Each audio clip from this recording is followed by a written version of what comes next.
choice, nowhere to go. Tune in for infamous morning show, giving the news that you need to know. So don't you dare miss a wake-up call. Then in the evening, I got all for y'all.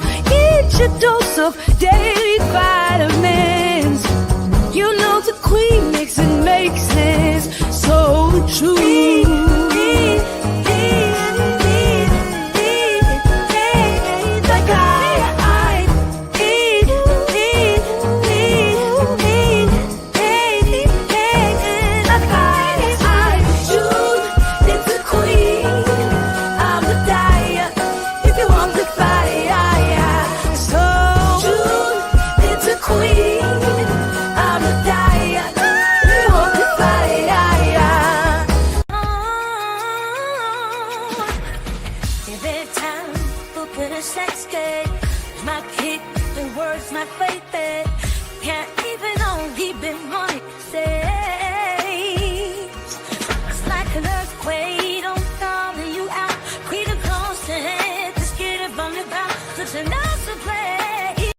Another Queen Ahmadiyyah production. Haze on the corner, they talking real loud, spreading no light, trying to bring me down. Enemies lurking, but I won't back away. Got a vision in my mind, I'm here to stay. Put my crew beside me, we rise like a tide. When the storm gets rough, we ain't gonna hide. Poppin' tennis swilling, but it won't touch me. Only love around, that's how it's gonna be. We keep moving forward, never looking back. The truth's in the power, it's an unstoppable track. In the city lights where dreams collide, we hustle through the night, fire in our stride. Whispers in the dark can't dim my glow. With rhythm in my soul, I'm ready for the show. We break the chains, rewrite the rules in this concrete jungle where nobody's fools. Unity sings louder than the lies they scheme. In our heart of the struggle, we dare to dream. Keep moving forward, never looking back. The truth's in the power, it's an unstoppable track. Another Queen Ahmadiyyah production. Haze on the corner, they talking real loud, spreading no light, trying to bring me down. Enemies lurking, but I won't back away. Got a vision in my mind, I'm here to stay. Put my crew beside me, we rise like a tide. When the storm gets rough, we ain't gonna hide. Poppin' tennis swilling, but it won't touch me. Only love around, that's how it's gonna be. We keep moving forward, never looking back. The truth's in the power, it's an unstoppable track. In the city lights where dreams collide, we hustle through the night, fire in our stride. Whispers in the dark can't dim my glow. With rhythm in my soul, I'm ready for the show. We break the chains, rewrite the rules in this concrete jungle where nobody's fools. Unity sings louder than the lies they scheme. All right, hello everyone, Grand Rising. Thanks for tuning back in once again to the original Queen Ahmadiyyah Shakur show. I'm your host, Queen Ahmadiyyah Shakur, and this is your morning wake-up call. So as you're coming in, please feel free to go ahead and subscribe to the channel if you haven't done so already. Be sure to click that notification bell and click the word all so you're notified each time the Queen Goddess goes live. Okay, don't forget to follow me on Instagram at Dr._A_Shakur and also X at DGoddess27. As per usual, you don't like what the Queen is cooking, you already know what to do. Okay, so let's get into it. We have more nefarious news about Diddy. Okay, so I got an alert at almost midnight, right before I went to bed, and I'm like, what's this? So more legal docs on Diddy, that's what it is. They're pulling out all the stops, as I have told you guys, so we're going to get into it. Okay, so hello, Anita Harrell, Buckhorse DC, Roberta is here, Juju B in the house, 504 Nola, Dervis. All right, shout out to my moderators putting in work. Let's get into it, Claudette. Okay, Volvo 2 Love is in the house. Most Hated Bronze Flat Power God, G from the Land. Okay, Janine is here. All right, so let's get into it, Lady Kimberly. Nubia Ra is here. All right. 504 Nola, did I say you? Sheila is here. Okay, Cecilia is in the house. All right, so everybody, please be so kind and hit that like button. I mean, it doesn't cost you a single thing. Okay, I see you all, hell no. All right, so let's get into it because Remember, I told you guys when Jay-Z filed against Tony Buzbee, and then they were able to get the case dismissed because we found out all these nefarious things about Tony Buzbee. Well, this is all helping Diddy. This is all helping Diddy. But remember, I told you guys this months ago, okay, at least a couple of months ago, when Jay-Z and Tony Buzbee were going back and forth, I said Diddy's sitting in his cell smiling because he knows that this is going to work in his favor if Jay-Z, in fact, gets this case dismissed, even though Jay-Z was in no way, shape, or form fighting for Diddy. Because he doesn't even really know Diddy, according to him, and they've never been friends. Okay, please pay attention. But this is all looking like it's going to help Diddy, and now people are confused because Tony Busby came out, as I reported to you on yesterday, and basically said that he is licensed to practice in the state of New York. Okay, he said that he's in good standing with the Bar Association. But Mr. Busby, we still have to question the fact that you're not allowed to practice in the Southern District of New York specifically. Okay. So that all being said, let's get into it because Diddy's team has filed a new motion. And we're going to talk about it. Let me share my screen. They have filed a new motion where they are seeking. Now, remember yesterday, I told you guys that Tony Buzbee, or I think it was last Friday, actually, I told you guys that Tony Buzbee is going to have to file he's going to have to file pro hoc vici. Okay, so that he can practice. And when he does file it, he's going to have to attach. All right, per the orders of the judge or the ruling of the judge, he's going to have to attach that denial of his petition that the judge gave him. He has to attach that to any pro hoc vici that he files. Now, due to all of the shenanigans that he's caused, well, now Diddy's team has filed to keep him from doing so. They don't even think that he should be allowed to file pro hoc vici. Now, some people are saying this could help Diddy get off. We'll see how that all turns out. But remember, this is civil. This has nothing to do with Diddy's criminal case, unless Tony Buzbee actually had filed some criminal charges against Diddy, or not filed them, but given some of the information to the police or the feds for criminal charges to be filed. Because remember, he was saying all that in the beginning. I don't think he ever did it. And I also, as I told you all previously, I don't think that Tony Buzbee ever intended to go into a courtroom. Okay, with any of these cases that he's filed, I think it's about 22 thus far. I think yesterday I mistakenly said 12, but I actually think it's like 22 or more. But Tony Buzbee, I don't think he ever had any intentions whatsoever of waltzing into a courtroom. He likely thought he was going to get these people to settle. Okay, just apply pressure. They'd go ahead and quietly settle, just like in the case of Cassie. I believe that's absolutely what he thought, because that's the only thing that makes sense as to why he hadn't previously gotten permission to practice law in the Southern District of California. I'm sorry, New York. Okay. And so anyway, with that all been said, let's have a brief word from my sponsor before we get into these receipts. Lights up, everyone, please like and share. Do not buy 12 Tribes on Earth hair growth oil and hair magic elixir unless you want super healthy, gorgeous hair that grows. They have a whole line of amazing hair growth products, including hair growth leave-in conditioner spray, hair growth shampoo, hair growth spray, and hair growth butter. I'm starting to sense a theme here. They include quality natural ingredients. They smell amazing, and you can see the results for yourself. So if you're looking for healthy hair growth for your natural or relaxed hair, try 12 Tribes on Earth today.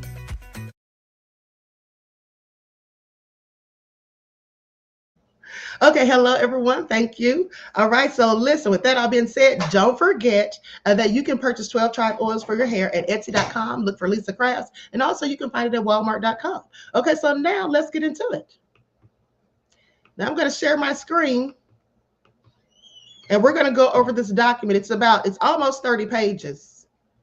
Okay. Be sure to hit that like button. Okay, the Queen's up early in the morning bringing you our receipts. And just remember, you heard it here first. All right.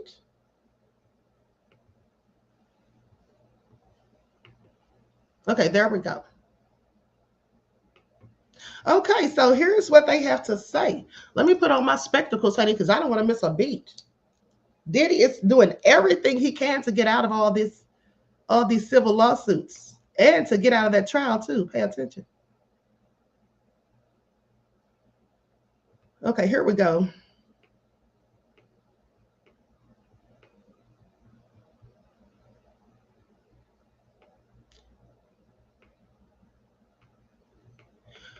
Okay, now this was filed on yesterday.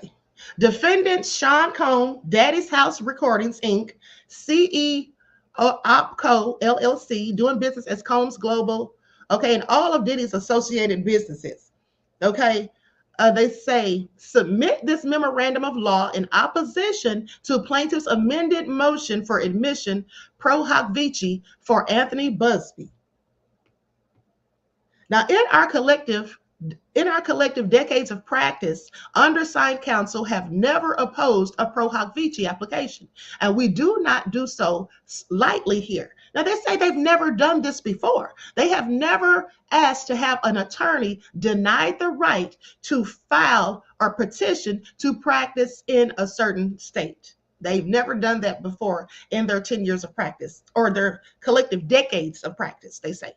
Now, he has signed multiple filings across 22 cases without permission to practice in this court. He failed in each instance to disclose that he had filed without being admitted.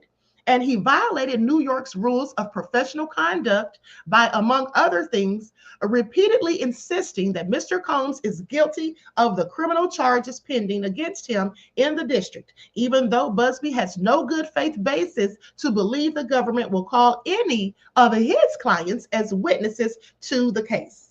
Now, for these reasons discussed in detail below, this court should deny Busby's pro hoc vici application. Ooh, Tony Buzbee done effed around and found out.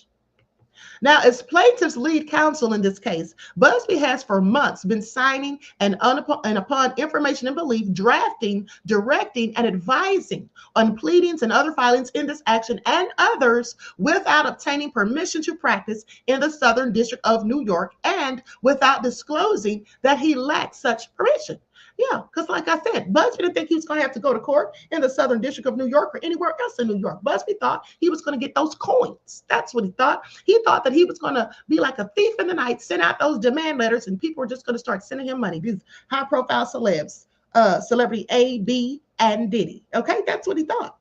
But after Jay-Z gave him all that smoke, this is what made his entire plan fall apart. I want you all to pay attention. Jay-Z giving him all that smoke is exactly what made his entire plan fall apart. Because you see, what really happened is on January the 29th, I believe it was, when they had the amended complaint filed, that is when Jay-Z's attorneys were like, wait a minute, this dude didn't even file the proper paperwork. Okay, please pay attention. Now, Busby has done the same thing in 22 other cases filed in this district, all brought on behalf of plaintiffs proceeding anonymously. While filing lawsuit after lawsuit without authorization, he has repeatedly promoted his cases with statements that violate the New York rules of professional conduct. In countless social media posts, media appearances, and a press conference, Busby has inappropriately commented on pending litigation in a manner that violates his professional and ethical obligations by, among other things, opining on Mr. Combs' guilt on criminal charges that are scheduled to be tried in this district beginning on May the 5th of 2025. Worse, he has falsely accused Mr. Combs of actually abusing dozens of children when Mr. Combs has never been charged with such crimes. Honey, Diddy might file a defamation claim against him next. Please pay attention. Okay, since October the 14th of 2024, Busby has directed the filing of at least 22 actions in the Southern District of New York against defendant Sean Combs and a slate of entities associated with him. Now, from October 14th of 2024 to January 29th of 2025, Busby directed the filing of and litigated cases in this district without having applied for regular or pro hoc vici admission. Now, from October to January, Busby never indicated in a single action, low down dirty devil, in this district that he was not admitted here, that he had no application pending here, and that he had not sought admission pro hoc vici.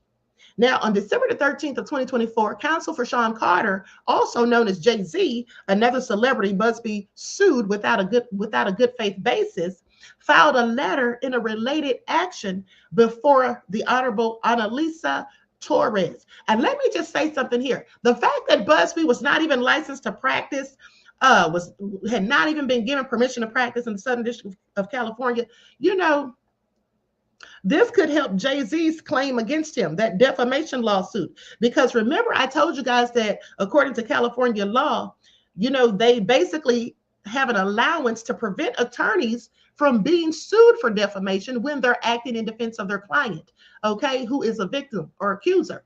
But at the end of the day, remember what legal expert Gavin Richard said. He said, yeah, they're not supposed to be able to sue for defamation, but they absolutely did allow it in the case of Mr. Bill Cosby's attorney. That Bill Cosby's attorney was sued and the person won. Okay, so I don't know, Busby, it's not looking good for you at this point. Now, it goes on to say that he filed a letter in a related action before the Honorable Annalisa Torres, which disclosed that Busby had not been admitted to practice in the Southern District of New York, despite having signed numerous pleadings and other filings in this district. Okay, in the subsequent motion for sanctions filed on January the 8th of 2025, Mr. Carter's counsel noted that Busby still had not obtained admission pro hoc vici, and further observed, saying, indeed, although Busby advised the court on December the 20th that he was admitted to practice in the Eastern District of New York and intended to apply for reciprocal admission to the Southern District, he has not even sought interim admission pro hoc vici. Now, mind you, I think I said it was January the 29th, but it was actually January the 8th when Jay-Z's attorneys realized that he still had not gotten the proper permission. Okay, now in response, Busby attested on January the 22nd of 2025 that his application for reciprocal admission in the Southern District of New York was forthcoming. Now, this representation was false, telling whole lies, Mr. Tony Busby. Make it all make sense. Now, even so, Busby took no action until on January the 28th of 2025, after the Honorable Annalisa Torres directed Busby to file proof of admission on the docket by February the 14th. Busby finally applied on the following day for admission. And of course, you already know he was denied. Now, even though at this time Busby had filed multiple actions in this district, he did not notify any of those courts that he had not yet been admitted to practice there, nor did he seek admission pro hoc vici. Now, on February the 13th of 2025, the Honorable Catherine Polk Falia, chair of the Committee on Grievances of the Southern District of New York, issued an order denying Busby's request for admission. Busby was denied admission because, per the committee's review of the dockets, Busby has appeared in cases in this court without seeking admission. Okay, that is very unethical. Okay, that is absolutely unethical. Busby knew better. Now, the final sentence of the order denying admission states, in the event Busby moves for pro hoc vici or regular admission in this court in the future, he must attach a copy of this order denying admission to his motion or petition. Now, Busby took no steps to notify this court or any other court in the district where his actions were pending that he had been denied admission to practice there. Instead, in this action and others, Busby continued to appear on court filings without disclosing the adverse action the district's grievance committee had taken against him, and without seeking admission pro hoc vici. Now, plaintiff filed the instant application for pro hoc vici admission only after the court required it, following receipt of a pre-motion letter response on the Busby law firm letterhead signed only by Busby ECF 39. This court issued the following order. They say the court notes that plaintiff's letter in opposition to the pre-motion letter filed by Marriott International Inc. is signed by Anthony Busby. The court has been informed that Busby is not admitted to practice in the Southern District of New York. He has not filed a motion to appear pro hoc vici in this case. And as such, Busby is in violation of Local Civil Rule 1.3. Accordingly, it is hereby ordered that Busby must file a motion to appear pro hoc vici no later than February the 21st of 2025. Now, the court further warned that failure to comply with the court's orders, the federal rules of civil procedure, the local rules, or this court's individual rules of practice may result in sanctions. Do y'all hear this? Do y'all hear this? They said it may result in sanctions. Now, on the eve of the court's deadline, Busby filed his first motion to appear pro hoc vice in this case, which was also his first motion to appear pro hoc vice in any case in this district, since he has begun filing cases against defendants in October of 2024. Busby submitted an affidavit in support of his first PHV motion, and which he admitted as required by the local rules of the United States District Courts for the Southern and Eastern Districts of New York, local rules, that he was recently denied admission to the Southern District of New York. In the affidavit, he stated that he had been denied admission following the filing of a grievance against me by counsel for one of the defendants in an action in which I was counsel. Busby declared that he was unaware that a grievance had been filed against him at the time he applied for admission to the Southern District of New York, and understands that the filing of a grievance is a disciplinary action under the rules of the Southern District of New York.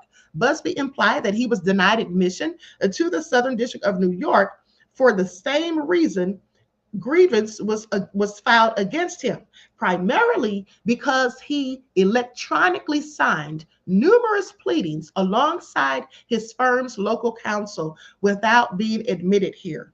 Busby averred, to the extent I violated the Southern District's rules, those violations were inadvertent, and I will make certain such never occurs again. Busby also submitted a copy of the order denying admission issued by the Committee on Grievances as required in the text of that order. He did not submit a copy of the aforementioned grievance. First PHV motion was also supported by a declaration from Ms. Curis, Busby's local counsel. Now, the Curis declaration, which is undated, states Ms. Curis was advised by Busby that he had never been censored, suspended, disbarred, or denied admission or readmission by any court. The court directed plaintiff to refile the first PHV motion for several filing deficiencies, including because the submission was missing a certificate of good standing from the Supreme Court of Texas, missing a proposed order, and missing a wet signature from Busby. Because remember, they said he was signing stuff electronically. Okay, now, plaintiff filed an amended motion for Busby to appear pro hoc vice on February the 24th of 2025. That is identical in all respects to the first PHV motion, but purports to resolve the deficiencies identified in the court's February 21st, 2025 text order. Apart from the motion that Busby filed in this case after being directed to do so by the court, Busby has not filed a motion to appear pro hoc vice in any of the other cases pending in this district. Now, here's the thing. This is all sounding real sketchy. This is all getting sketchier and sketchier, okay? Busby, as much as I hate to admit being wrong, clearly I was wrong about Busby, okay? Clearly I was wrong about this man. He seems to be nothing more than an ambulance chaser, okay? Just like Gloria Allred and Lisa Bloom. But let me continue. Local Rule 1.3, which governs pro hoc vice admission, provides that a lawyer duly admitted and in good standing in another state or any United States district court may be permitted to argue or try a particular case in whole or in part as counsel or advocate upon motion which may be made by the applicant. Now, the rule sets forth the requirements an attorney seeking pro hoc vice admission must follow, which include requesting pro hoc vice electronic filing privileges through the PACER website, electronically filing a motion for admission pro hoc vice on the court's ECF system, and paying the required fee. This is all getting real messy. I mean, this is crazy work. Please pay attention. Absolutely crazy work. Now, Measured Man, hey, Measured Man, and thank you for your contribution to the channel, beloved. Peace, love, and blessings. Measured Man says, hashtag, you heard it here first. Morning, Queen and the court. I wanted to speak to you about this a few days ago. Been so busy on liars and scammers bumpers. Okay, also Tony's connection to General Flynn, Liz Crokin, also nefarious, LOL. Oh, really? He's connected to them? Well, you know the Queen's going to look into that. Okay, thanks for that information. And let me just write that down so I don't forget. Because speaking of General Flynn, he might be in a bit of trouble. Okay, and Liz Crokin might be in some trouble herself. This is all getting more and more nefarious. Like I said, y'all, please stay tuned. Okay, because y'all know I'm going to be doing some digging. All right, now with that all being said, goes on to say the attorney seeking admission must support her application with a certificate of the court issued within 30 days of filing for each jurisdiction where she is admitted. An affidavit from the applicant stating whether she has ever been convicted of a felony and or censored, suspended, disbarred, or denied admission or readmission by any court, whether there are any disciplinary proceedings presently against the applicant, and if so, the facts and circumstances surrounding the incidents. I think that should have said she, he, or she, or definitely should have said he, because we're talking about a man. Okay, now a lawyer's pro hoc vice admission is a privilege, not a right. Okay, and they reference the case of Hardy versus Spring Valley Marketplace, LLC. Now, the decision to grant or deny pro hoc vice admission rests within the sound discretion of the presiding judge and may be revoked as the judge sees fit. The decision to admit an attorney to practice pro hoc vice rests with the discretion of the district court. Before granting pro hoc vice admission, courts have required reasonable assurances that such attorney is familiar with the federal rules of civil procedure, the local rules for the Southern District of New York, the court's individual rules, the customs and practices of this court. Now, in addition to considering whether the attorney seeking pro hoc vice admission demonstrates the requisite familiarity with local practice, a court may consider whether the applicant instills confidence that their representations may be relied upon. Okay, now, then they reference Acento Cap LLC versus Philly Pioc. Okay, a case from September of 2024 that occurred in the Southern District of New York, denying PHV admission to applicant who failed to disclose an administrative suspension in another court in his application.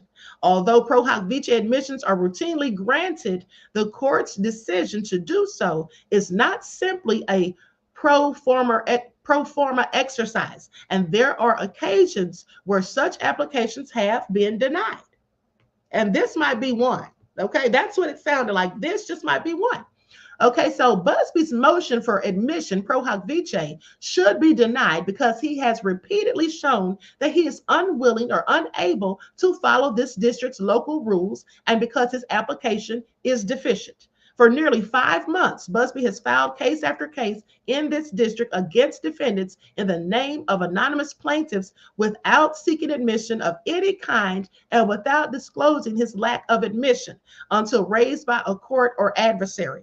He did not apply for admission to practice in this district until January the 29th of 2025, more than 6 weeks after his failure to do so was publicized in a letter by opposing counsel.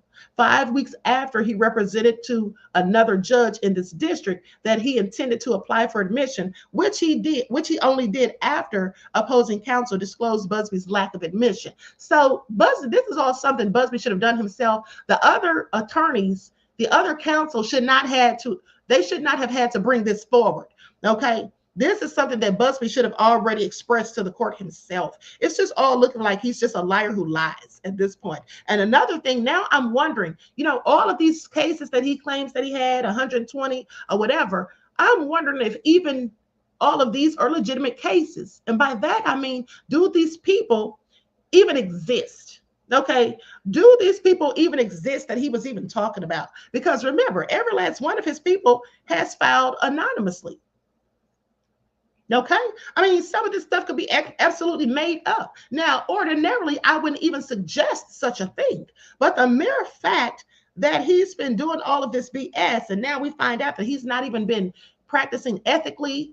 Okay, he has not been telling the whole truth. It's called lying by omission. Now, I just have to second guess and question anything else that he said or done. So with that all being said, Even after Busby was expressly put on notice by the Committee on Grievances that making repeated submissions to courts in a district where he was not authorized to practice violates the local rules. So he knew this and continued to do so nonetheless. Okay, a concept so fundamental to the practice of law, it requires no forewarning. Busby took no corrective action. Instead, he continued making filings in this district without noting his lack of admission until this court required him to seek pro hoc vice admission. You see, it would have looked so much better had he just admitted this himself. If he'd have just come in there and said, listen, I have not filed a petition to practice in this court, in this district, but I'm going to do so. I'm planning on doing that soon, but I'm going to go ahead and file these cases. That would have looked so much better. Now he just looks shady as hell, and it's given that he definitely is an ambulance chaser who thought that he was going to be able to just get settlements. So if this court had not noticed that Busby was practicing without being admitted, there is every reason to believe he would have continued to do so, because that is precisely what Busby is doing in more than 20 other cases pending in this district. Okay, because they're saying, hey, he probably would have filed all of these cases. He may have never filed to get admission to practice in the Southern District of New York. So, and even though this is about civil cases, not criminal, it still could inadvertently help Diddy's criminal case, because if his defense, brings this up, specifically if Busby is denied pro hoc vice, okay? If this filing, this motion that they have filed for Diddy, if this works and he's absolutely denied or whatever, that's going to work in Diddy's favor in the criminal case as well. Okay, whether any of these accusers were going to testify or not, it's still going to help, because the defense could bring this up and say, oh, all these people, 22 other people, they filed cases against Diddy, and all those cases have had to be dismissed. So with that all being said, due to the practices of an unethical attorney, in my opinion, okay, this is also nefarious.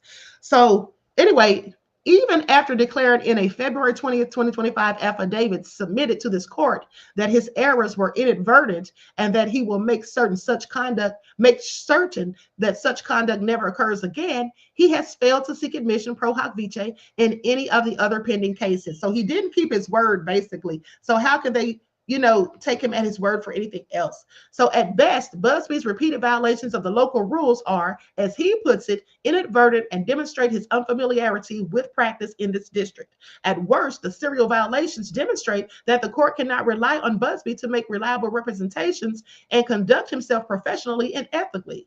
And then I want you to pay attention to when they say that this pretty much shows his failure to be familiar with the practices in the district. Okay, because they have different laws of procedure in different states. So they're basically trying to say he may not even know the laws of procedure in the state, because he's clearly not following them thus far. Now, courts in this district have used their discretion to deny even unopposed motions for pro hoc vice admissions when plaintiff's counsel repeated failure to comply with the local rules demonstrated counsel's lack of familiarity with local practice. Notice they keep saying lack of familiarity with local practice. Okay, they're saying this man doesn't even know how to work in this district. He don't even know what the hell's going on, okay? He's not even familiar with how we get down, okay? So he should not be allowed to come and practice now all of a sudden, and especially after he's done all this mess. Okay, casting doubt on counsel's competence to practice here. Do y'all hear this? They're saying this man might even be incompetent. Okay, please pay attention. And, he could be, for all they know. He absolutely could be, for all they know.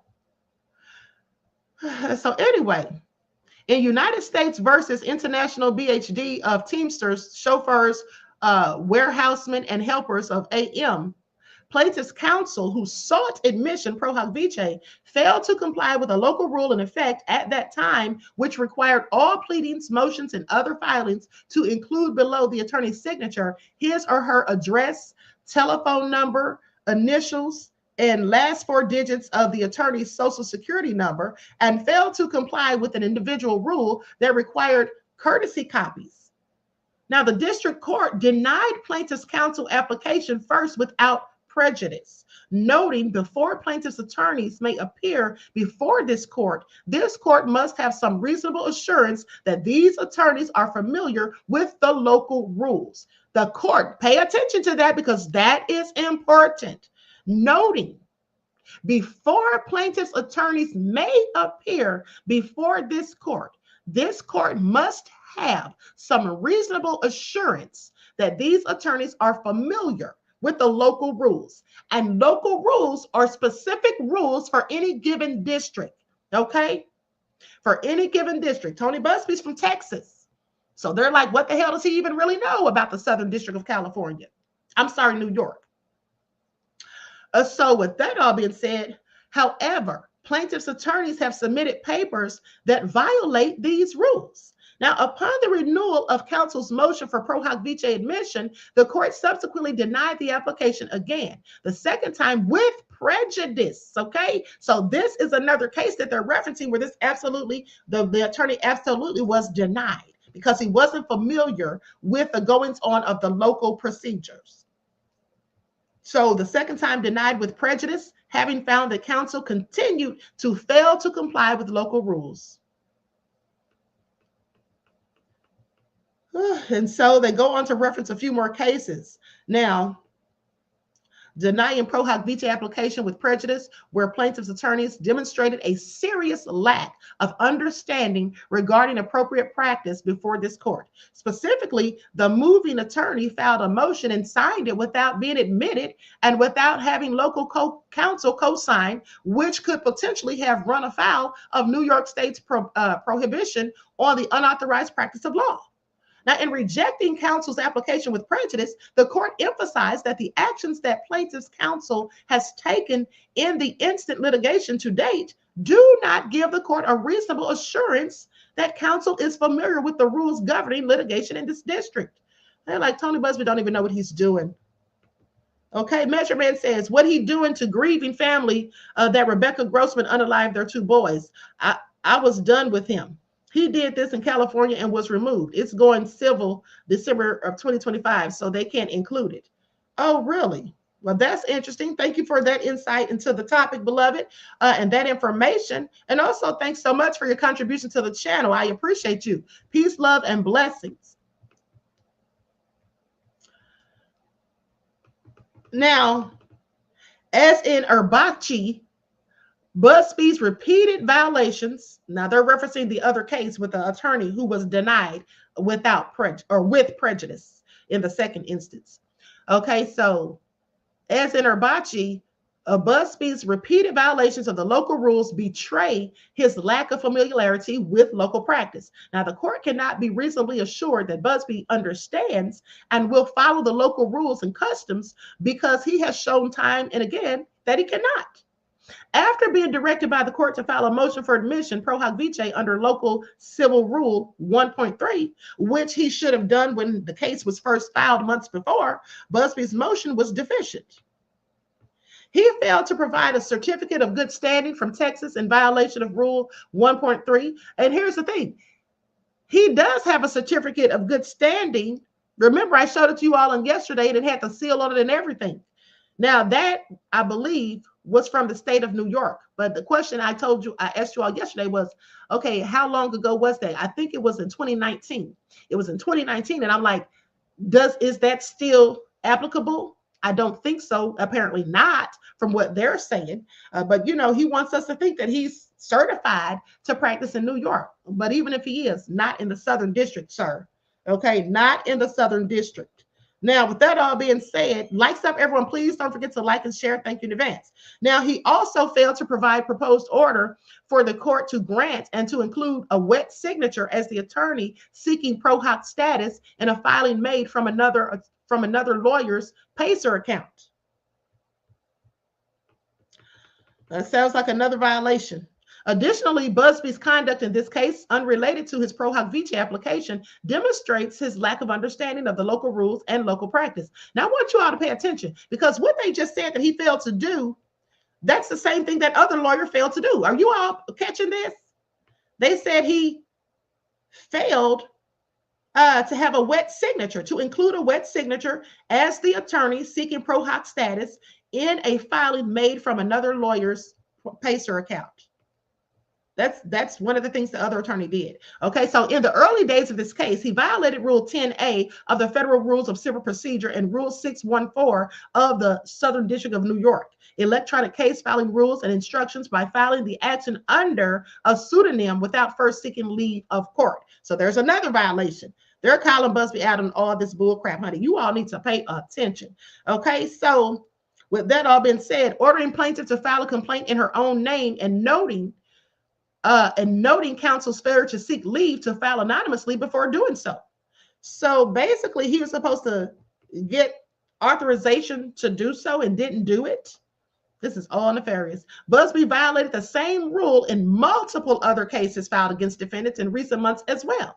Yeah, he did, if that's true, because at the end of the day, all of his plaintiffs, like I told you, all of his plaintiffs, his accusers, all of them have been anonymous.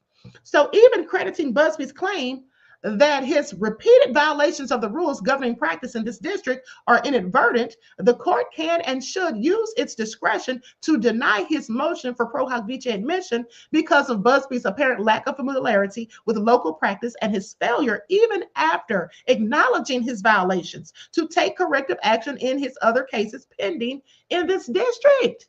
This is also asinine of Busby. Even after being told that he messed up, he still didn't do anything to fix it. Now, moreover, Busby's application for pro hoc vice admission is itself deficient. Local Rule 1.3K4 requires applicants for pro hoc vice admission to state the facts and circumstances surrounding any disciplinary proceeding against the applicant. Busby purports to comply with this requirement by stating that the primary factor underlying the grievance against him is that he electronically signed numerous pleadings alongside my firm's local counsel, and further noting the grievance included information regarding the filing of a lawsuit against me by a former client. But this bare bones description is not sufficient to state the circumstances of the grievance, because he only discloses one factor underlying the grievance when Busby's own declaration implies there were multiple factors, and they're pointing them all out right here. They're pointing out all the violations. Okay, and though he vaguely references a lawsuit against him by a former client, he fails to describe the nature of those claims. So he was very vague. Okay, he was very vague, didn't give any specifics. This is all so unethical, in my opinion. Now, in addition, the declaration submitted by Busby's local counsel in support of Busby's pro hoc vice application falsely represents that Busby has never been censored, suspended, disbarred, or denied admission or readmission by any court. That's a whole damn lie. That is a whole damn lie, because he was denied admission, okay, by the court. Now, in addition to violating the local rules and pursuing litigation in this district, Busby has also repeatedly violated the New York rules of professional conduct. Well, he's definitely done that. He's definitely done that, because he has not acted professionally at all. He has not acted professionally at all.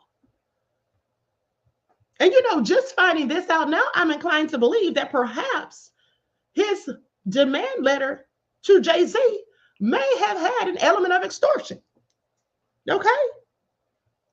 Yeah, so anyway, now 3.6a prohibits attorneys who are participating in a civil matter from making an extrajudicial statement that the lawyer knows or reasonably should know will be disseminated by means of public communication and will have a substantial likelihood of materially prejudicing an adjudicative proceeding in the matter. Do y'all hear this? So basically, they're saying that Busby had civil cases against Diddy. Diddy's facing criminal charges. That's why he's in jail. But Busby has said things about the civil cases that might imply that Diddy is guilty of the criminal charges filed against him. And knowing that this information would become public. Okay, because the information is going to be disseminated by public communication, like the internet, specifically media. Okay. So that is also another violation. Tony Busby, this is looking all so bad.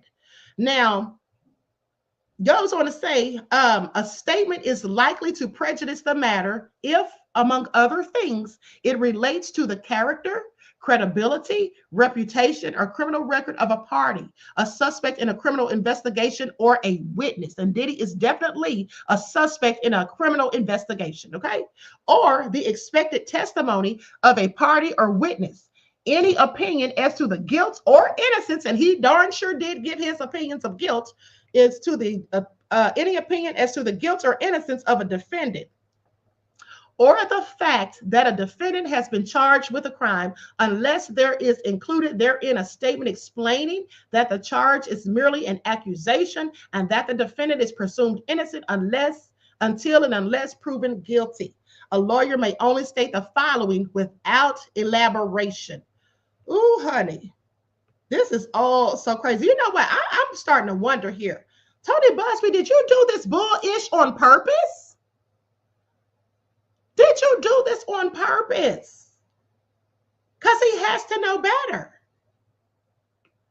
He has to know better, does he not? Because I don't even have a JD and I know better. Now, I did go to school for criminal justice, so I do have a good knowledge of the law. But what I'm saying is he's a whole attorney, okay, with decades of experience. He should definitely know this. He should absolutely know this, because even myself, when I have given my opinions on Diddy, I have said, on several occasions, Diddy is presumed innocent until proven otherwise. Now, in the footnote, it says an attorney practicing in this district may be subject to discipline for violating the New York State rules of professional conduct. Tony Buzbee is about to get sanctioned, y'all. Tony Buzbee just might get sanctioned, and he should, as far as I'm concerned. If everything in this filing is true and accurate, and I believe that it is, he should be sanctioned. Now, the claim offense or defense, and except when prohibited by law, the identity of the person involved. Hold on, what did I miss?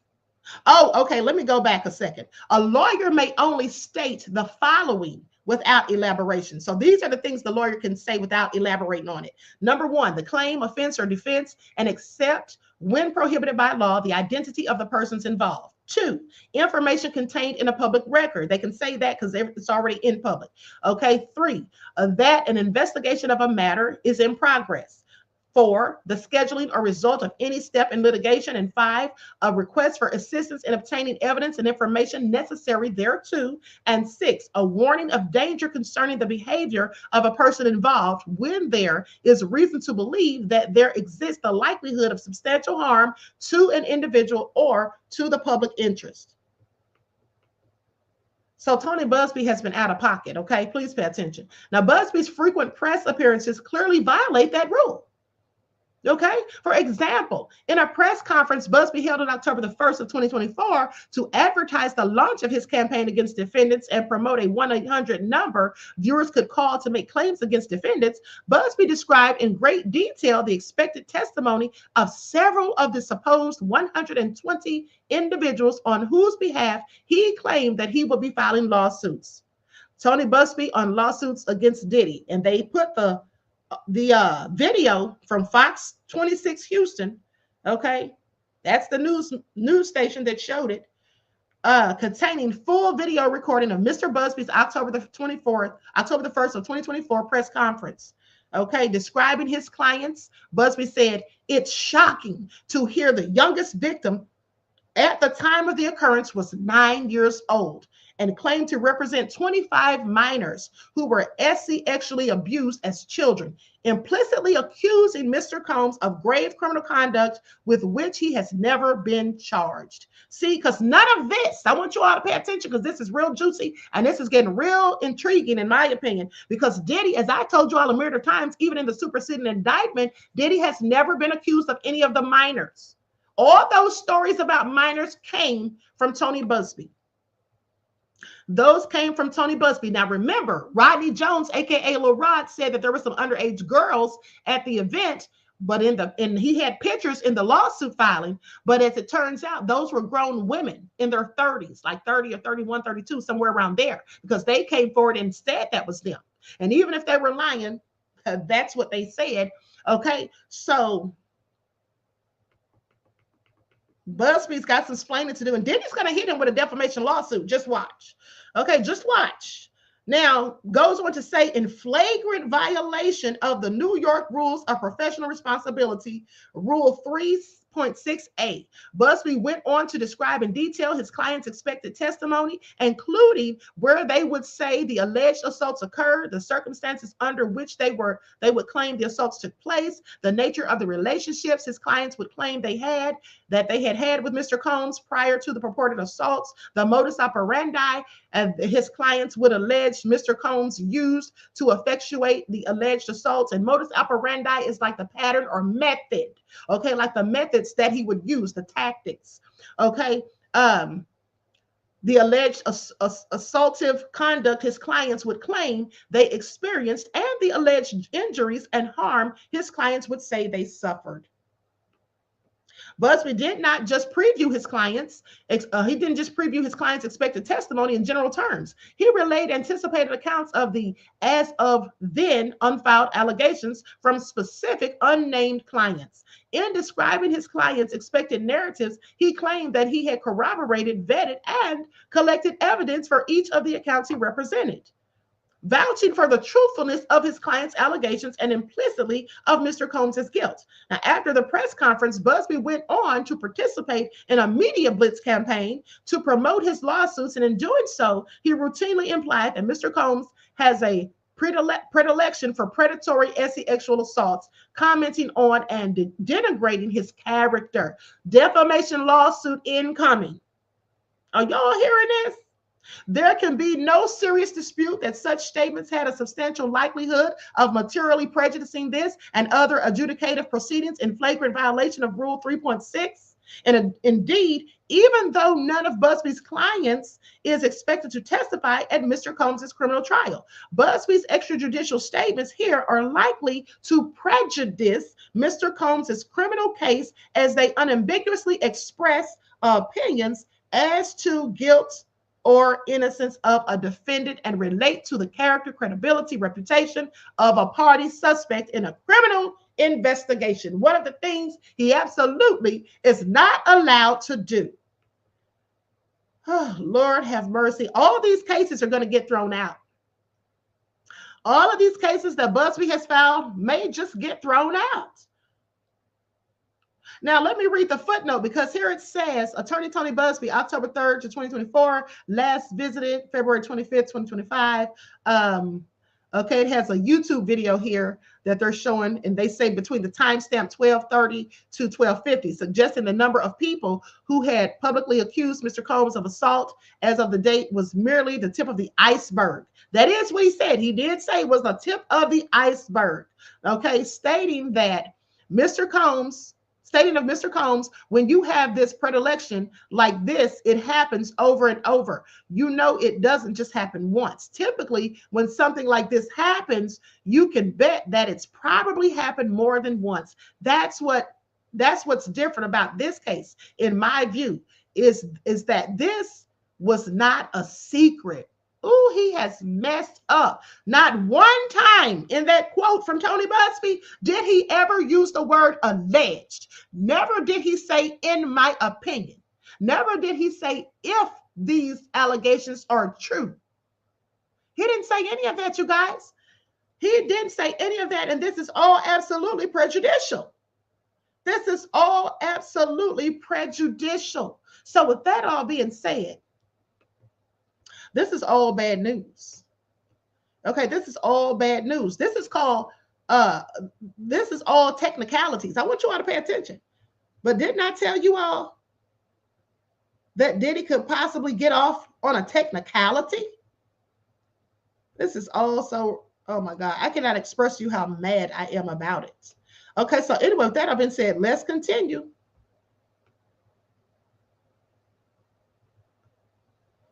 Hold on for a second, beloveds. I'm trying to make sure.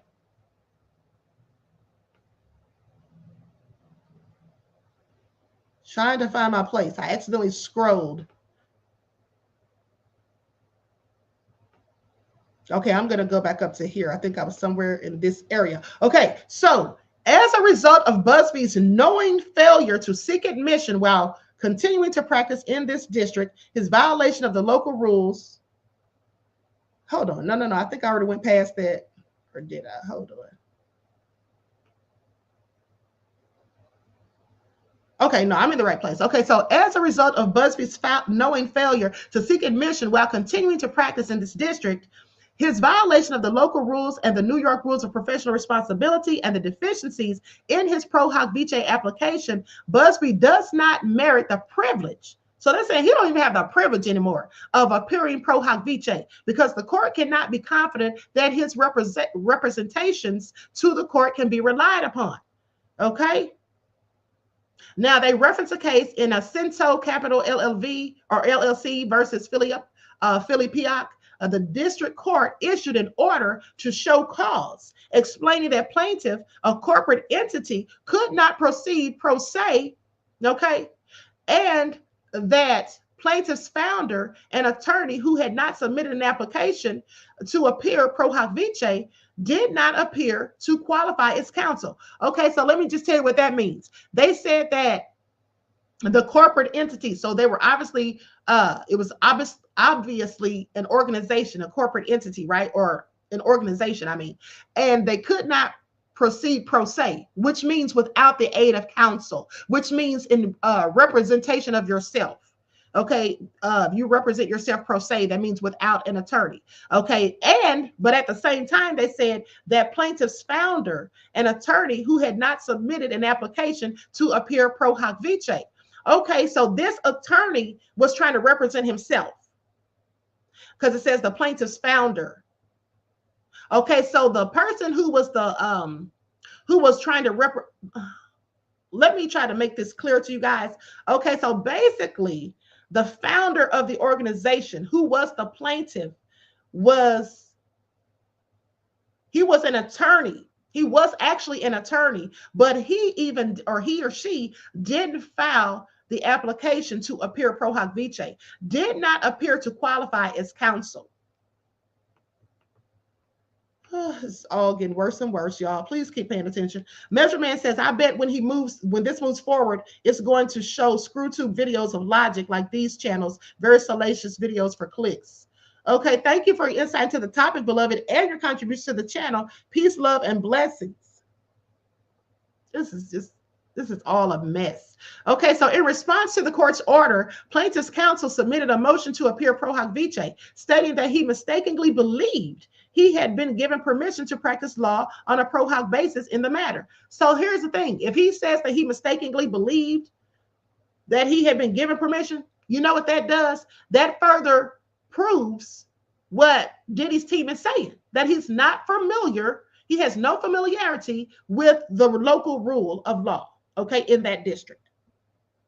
Now, in his motion, plaintiff's counsel swore that he had never been suspended, but the court independently determined that counsel had previously been administratively suspended in New York under Judiciary Law Section 468-A, which requires attorneys to file a benign registration statement, okay, with the New York State Bar.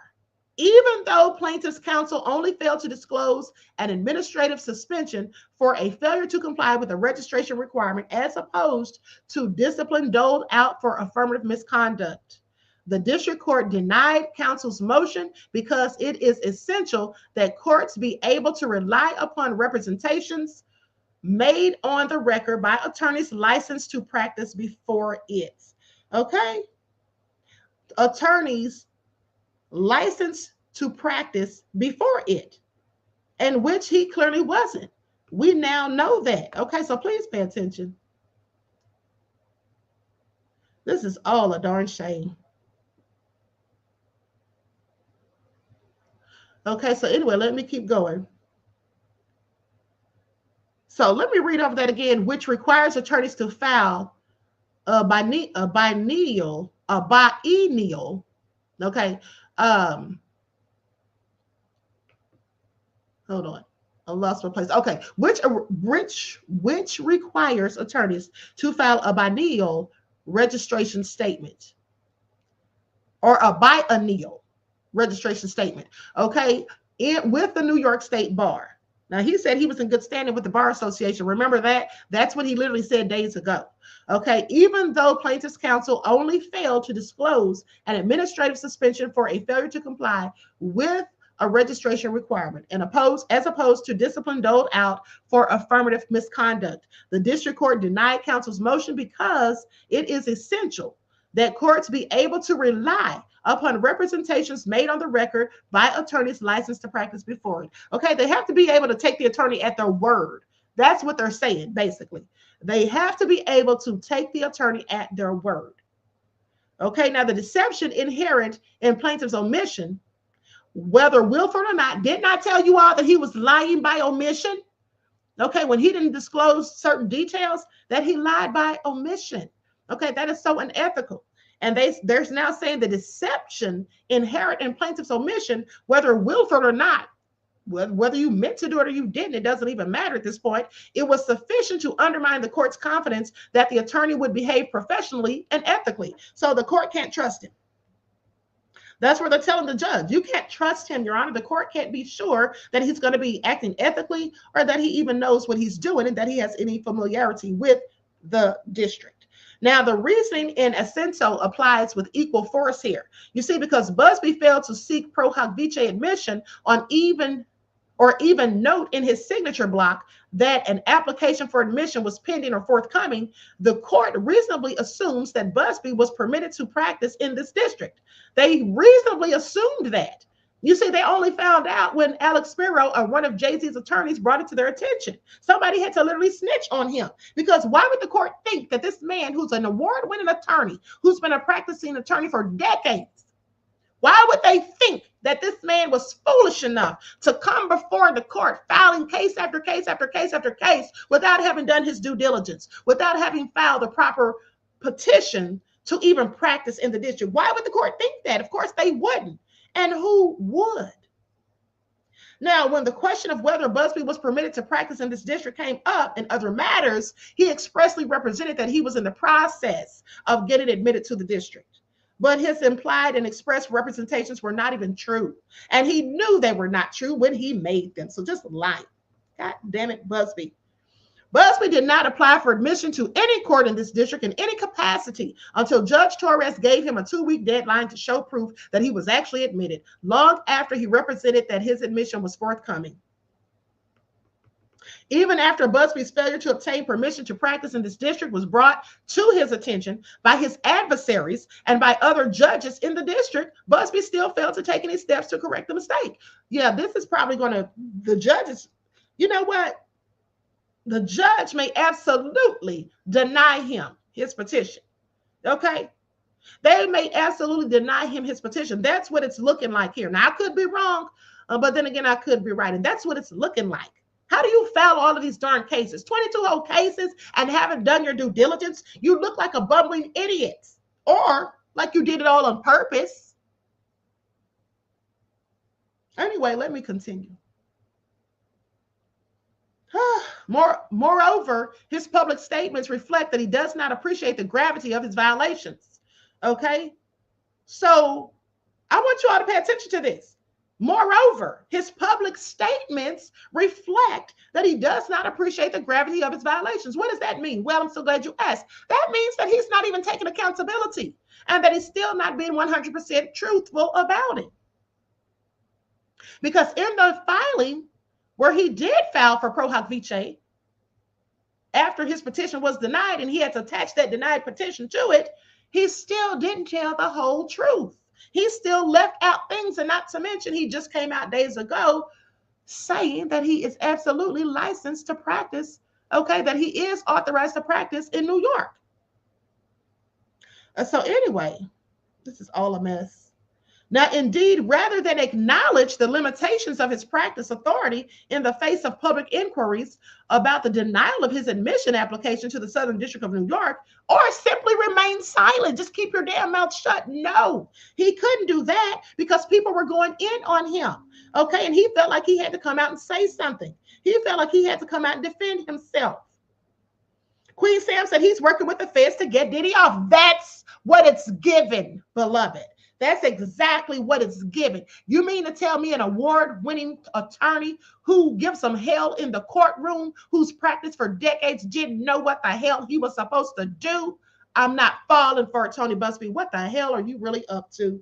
Measured Man says sometimes it be our own people on cases for illusion. So it is best sometimes they withdraw from the case if it looks like they are controlled opposition. Elitist status doesn't make you ethical. Exactly. You're absolutely right. I absolutely agree. Thank you for your insight into the topic and your contribution to the channel, beloved. Peace, love, and blessings. This is all just a hot mess. Okay, so anyway, goes on to say that Busby instead chose to make a public statement that deflected. That's what he did, claiming that reports of him being barred from practicing law in New York State were trash and pure bunk. I told you all that. I told you all that information days ago. And boasting, saying, although I prefer Texas, I'm proud of the legal work we are doing in New York. Okay, declaration of Mark Kukaro, dated February the 25th of 2025, Exhibit A. While it is apparently true that Busby is admitted to practice law in the state courts of New York, his public statements in response to the order denying his admission to the Southern District of New York are deliberately misleading. Didn't I tell y'all that days ago? I said, Busby, don't sit up here and try to lie. I already saw the paperwork proving that you got denied. And at the end of the day, you are not specifically allowed to practice in the Southern District, even if you are elsewhere in New York. What about the Southern District? I told y'all, remember you heard it here first. Busby needs to sit down some damn where. At this point, I am so mad. You all don't even know. Now, against this backdrop, the court cannot credit his promise that he will never repeat his misconduct. Yeah, because now he can't be trusted. Now he can't be trusted. Now they can't believe anything you say, Busby. Indeed, there are at least 19 other judges in this district to whom he has not yet disclosed the order denying admissions and from whom he has not yet sought permission to appear pro hoc vice. In conclusion, they say, for the foregoing reasons, defendants respectfully request that the court deny Busby's application to appear pro hoc vice. Well, it's going to get denied pretty much. Now, the undersigned hereby certifies that the memorandum of law in opposition to plaintiff's amended motion for admission pro hoc vice for Anthony Busby complies with word limits set forth in Rule 7.1 C of the local rules of the United States district courts for the Southern and Eastern districts of New York.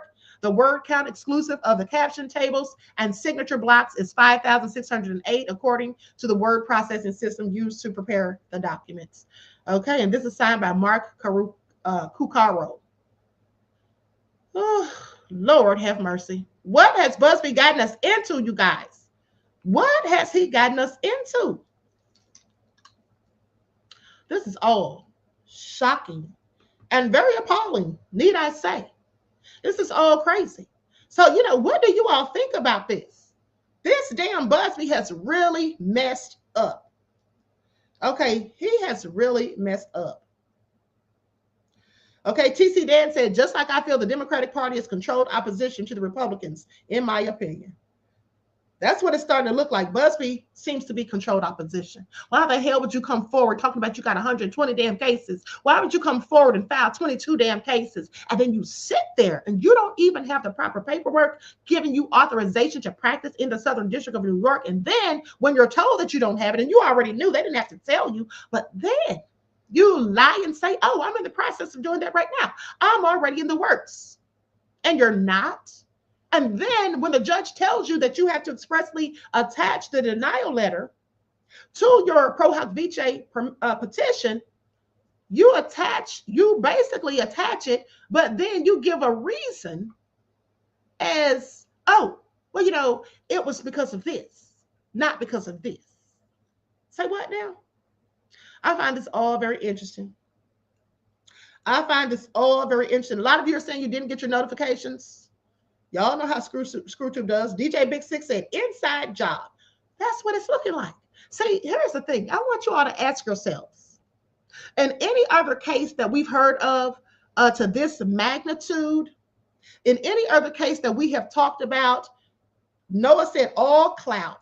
Okay? Nessie X said, I mean, a hot mess. Exactly. Now, in any other cases that we've heard about, similar to this, like the case of Bill Cosby, R. Kelly, Harvey Weinstein, Jeffrey Epstein, have you ever heard any time in any of those cases of the feds making a bunch of bumbling mistakes? Because remember, I told you guys months ago, the feds seem like they're doing some of this stuff on purpose. And now we have an attorney filing all of these lawsuits, an attorney who came literally up out of the woodwork one day. And don't you all remember that when Tony Buzbee first came to the forefront with that 1-800 number in that press conference? Don't you all remember, because I can pull the video, but don't you all remember that I said, why is this man from Texas representing all these victims? Why would they go to somebody from Texas and not an attorney from New York? Y'all didn't think that was strange, because I immediately thought that was strange. Okay? All of these people going to a man from Texas when the cases or the things happened in New York. Y'all don't remember me telling y'all that? So, Busby, I have several questions. It seems to me like when all this started happening, okay, the Inkwell said his web of lies. Exactly. Okay, Joy says very strange behavior. DJ Big Six said Masonic ties. Didn't I tell y'all that from day one that Tony Busby was a Mason? Didn't I tell y'all that? Y'all remember? One's in the chat if y'all remember. I told y'all that man's a Mason, and I knew it because he was using numerology. As soon as he came out talking about 120 people, 60 men, 60 women, I already knew where he was going with it. Okay? I already knew where he was going with it. This is what Masons do. All right? Playing with numerology. But at the end of the day, I gave him the benefit of the doubt. And then when I saw his performance in court, I was convinced that he was a very good attorney. You all are putting one, so you do remember. This is all crazy. Okay, King Kai says, I don't know how to reply to you directly, but I'm down for the discussion. Okay, great, beloved. You can send an email to me at QueenAhmadiyyah@gmail.com. Okay, just send me an email. This is all crazy. That crazy bitch Eric said, y'all heard it here first. Okay, thank you, beloved. Okay, New Mom says, playing a lot of games, praying for the victims and anyone who was actually mistreated. Exactly. As am I, beloved. This is all just a darn shame. So anyway, I just feel like it's a whole lot of shady things going on in this trial. It just seems like the forces are working. Okay, it seems like there's some type of machine behind Diddy just working so hard, doing their due diligence to get his ass off. That's what it seems like. Y'all, that's what it seems like, because remember, even though these are all civil cases that Buzbee filed against Diddy, and it should have nothing to do with the criminal cases, it does have something to do, because in that document, it basically said that Busby's already tried to say, basically implied that Diddy's guilty. He's already said things that could be deemed as prejudicial, things that could tamper with the jury or could dirty or muddy the jury pool. Okay, because how many people have heard the things that Busby said? Everybody. He's been all over the media, did a whole press conference where he made allegations and accusations against Diddy and minors, and talking like he knew these things for facts. Saying that, he literally said that they may be giving information to the police for criminal charges. That's what he said. That's him implying that the man's guilty. And as an attorney, he knew that he wasn't supposed to do that. How could you be so reckless? I wonder how much they paid Buzbee. I wonder how much Buzbee was paid to do this, because it seems like he was paid at this point. Okay? It seems like he was paid at this darn point. This is all so damn crazy. This is all crazy. Miss Sheila says, I've been believing he's going to get off. Celebrities are leaving the country because they don't want to be bothered with this case either. Yeah. Because some of them might be on some video somewhere.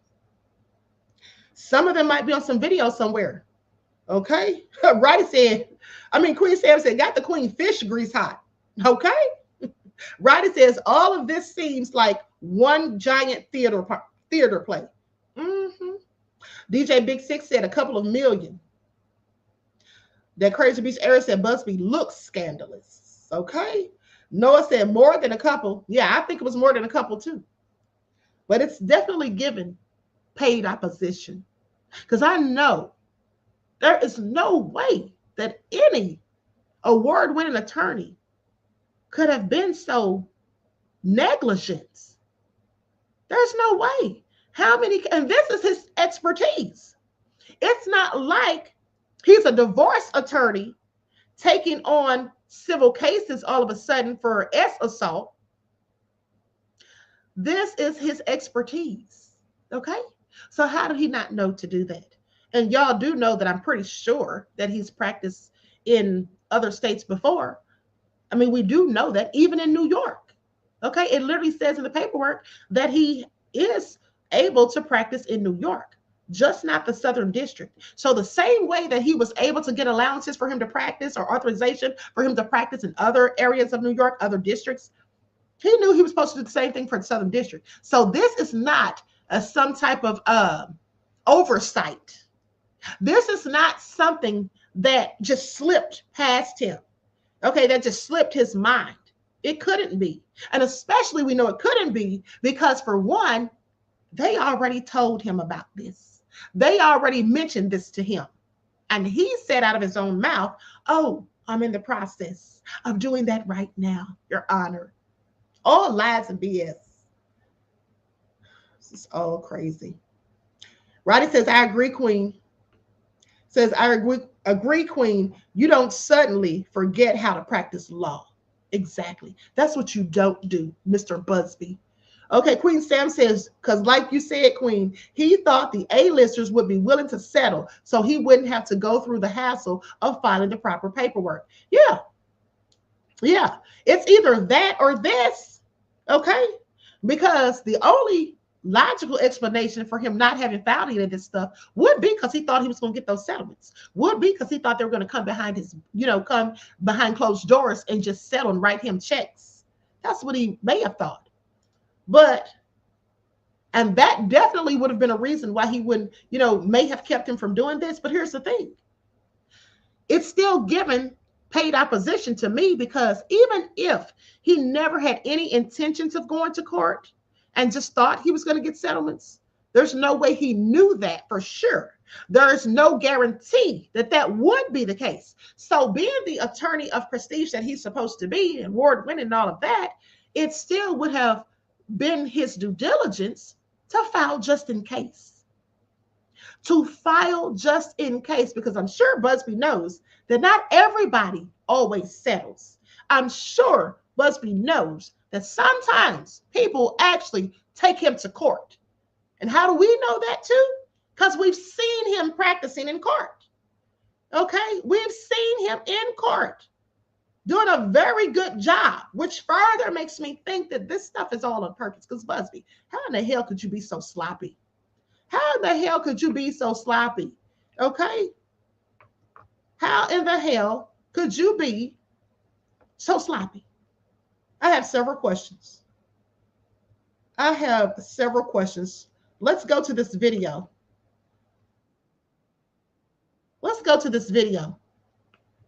This is the video of Busby in court for anybody who missed it. Okay, this is a video of him in court. And you mean to tell this man to know what the hell he's doing? Busby, I'm not buying it. Mr. Busby.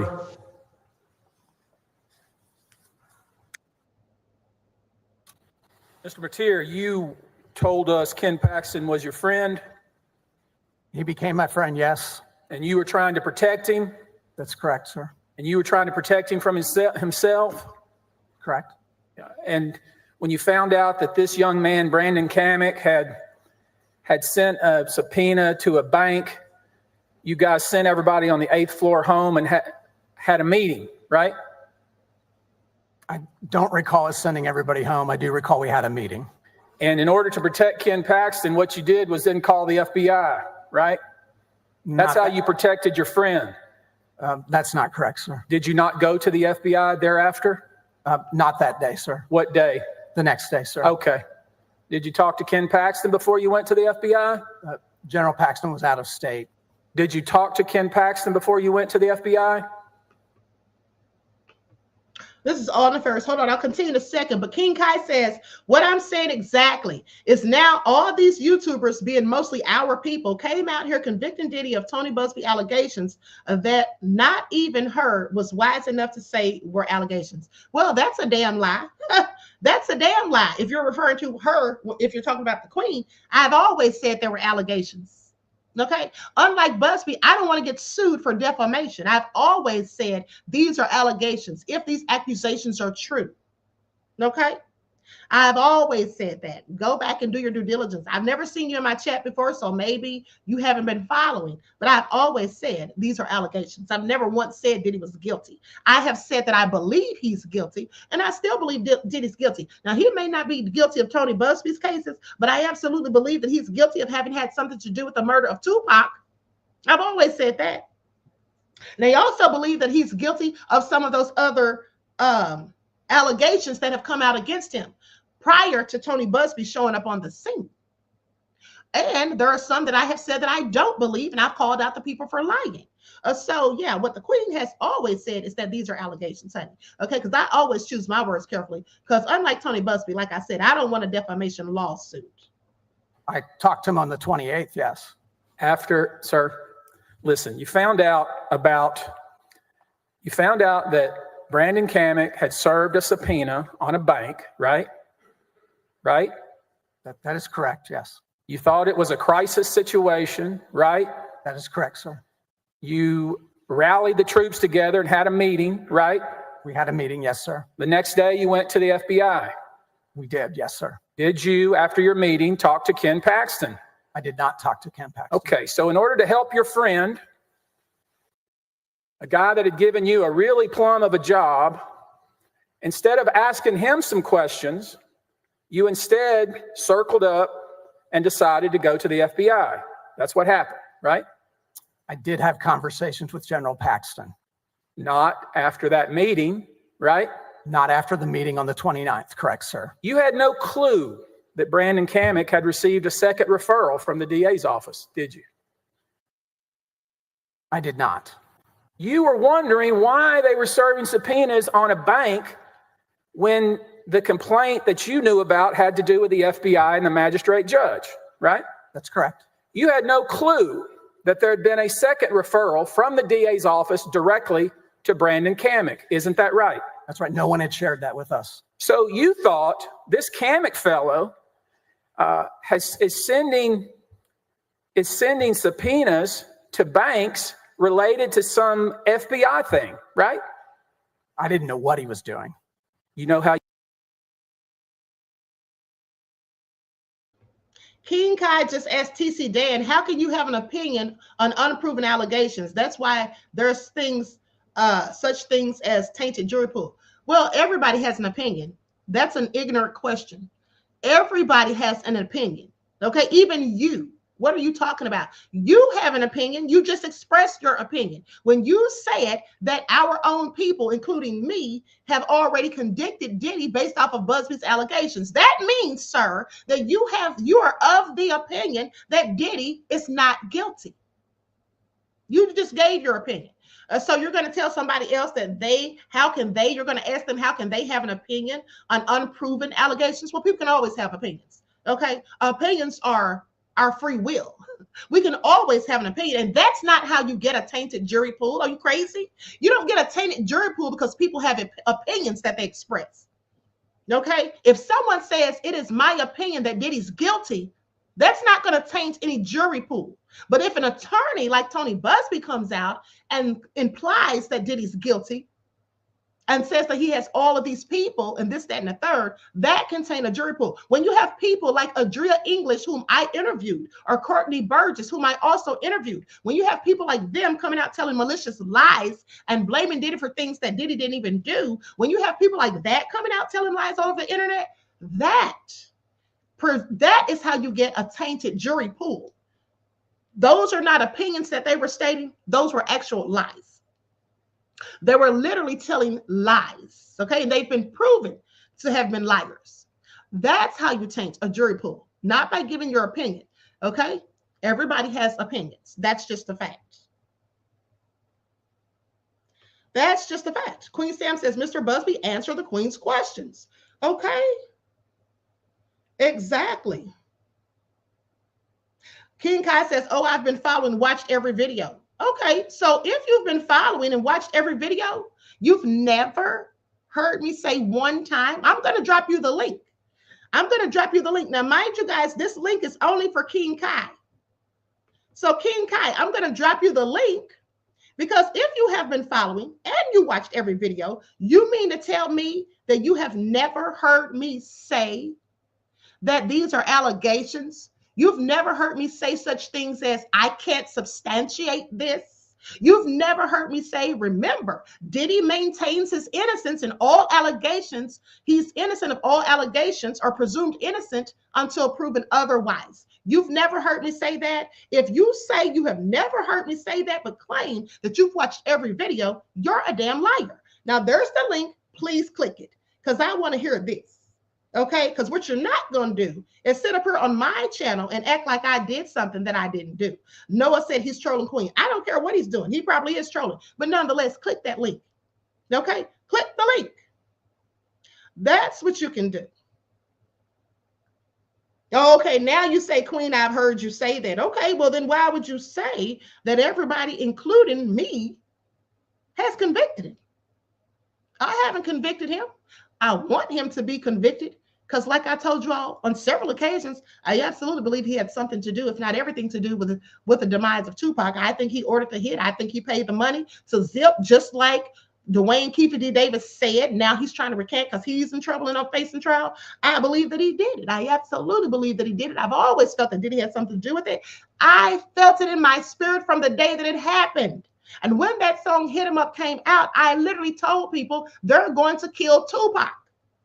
Okay? And y'all know I'll be predicting stuff. I've predicted things a myriad of times. I have dreams, premonitions, and all of that. I'm very intuitive. So with that all been said, and even though, you know, I may not always be right, I'm usually always right with my predictions.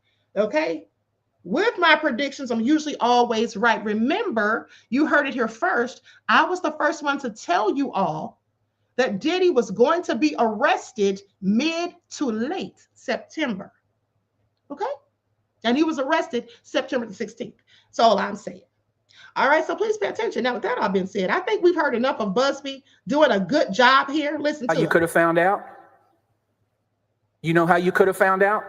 You could have picked up the phone and called your boss and said, hey, boss, what's up with this Brandon Kamek? He sent a subpoena to a bank. And he could have told you, well, I have the authority to sign a contract because I am the elected AG. And he's sending subpoenas based on a second referral. Yeah. I mean, the nerve of Buzby.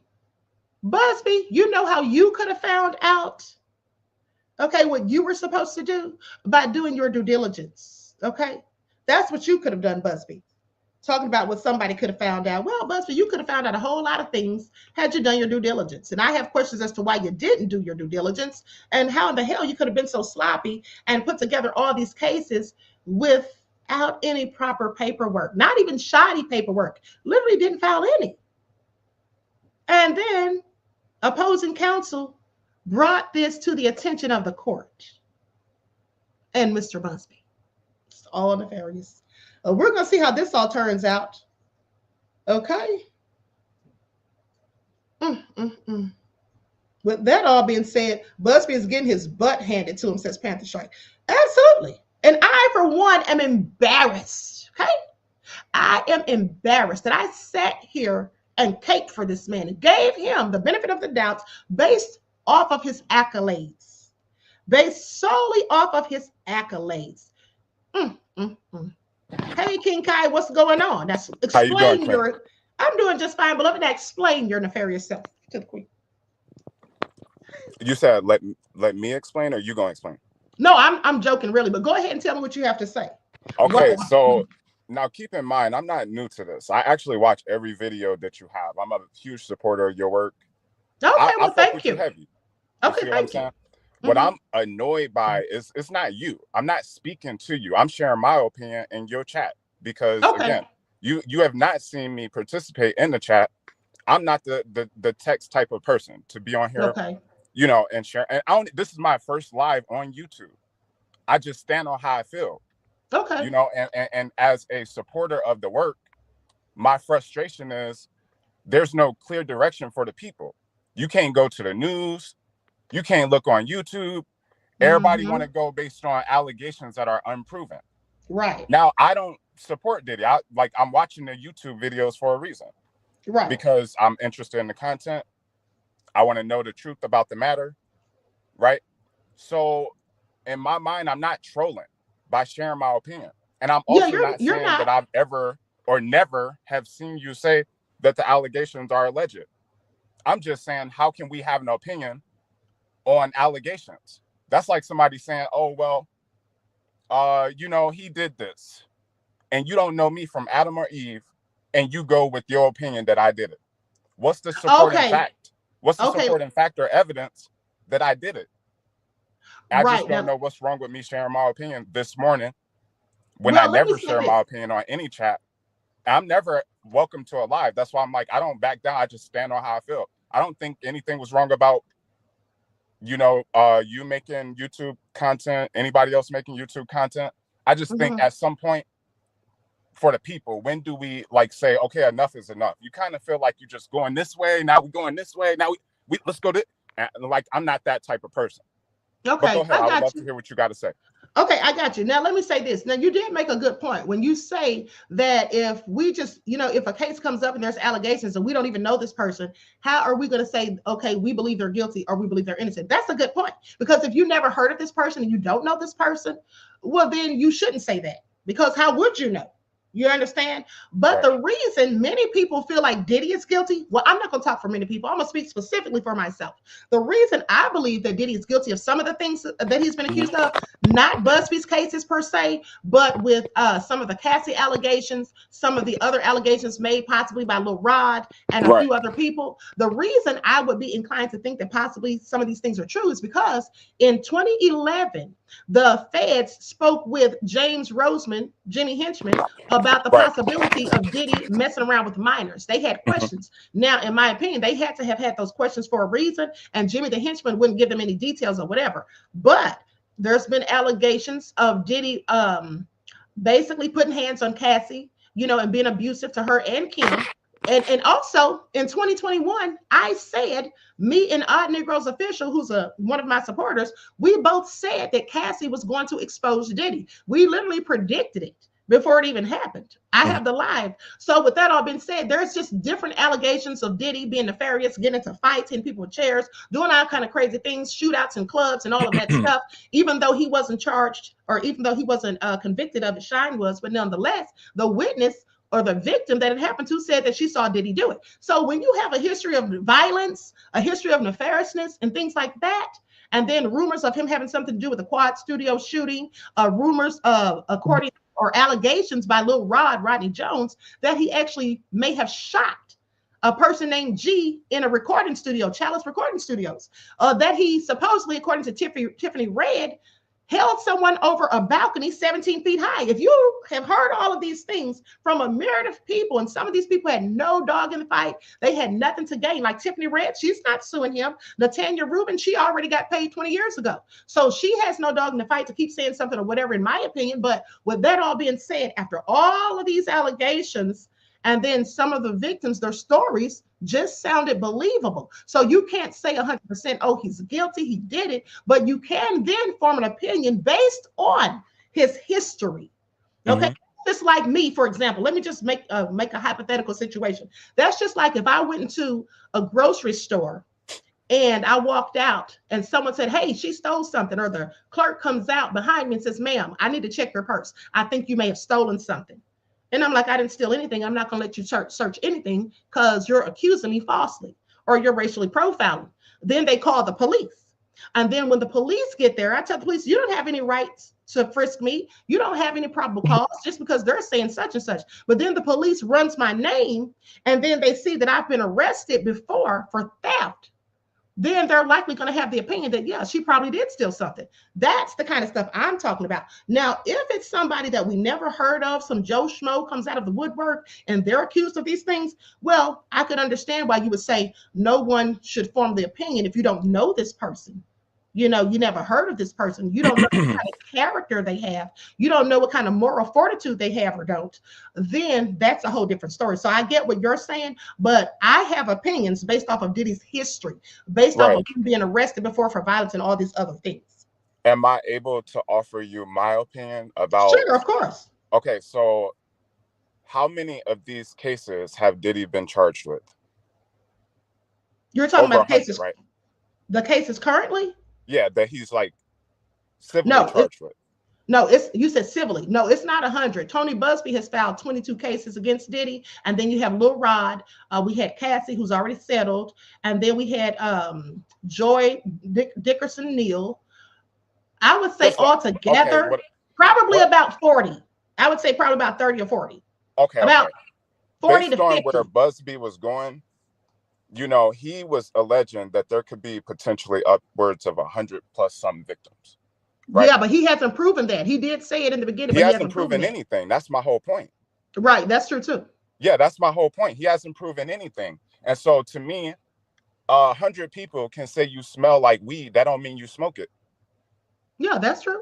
So in my opinion, and this is just my opinion, 1 million people can say you did something that you didn't do.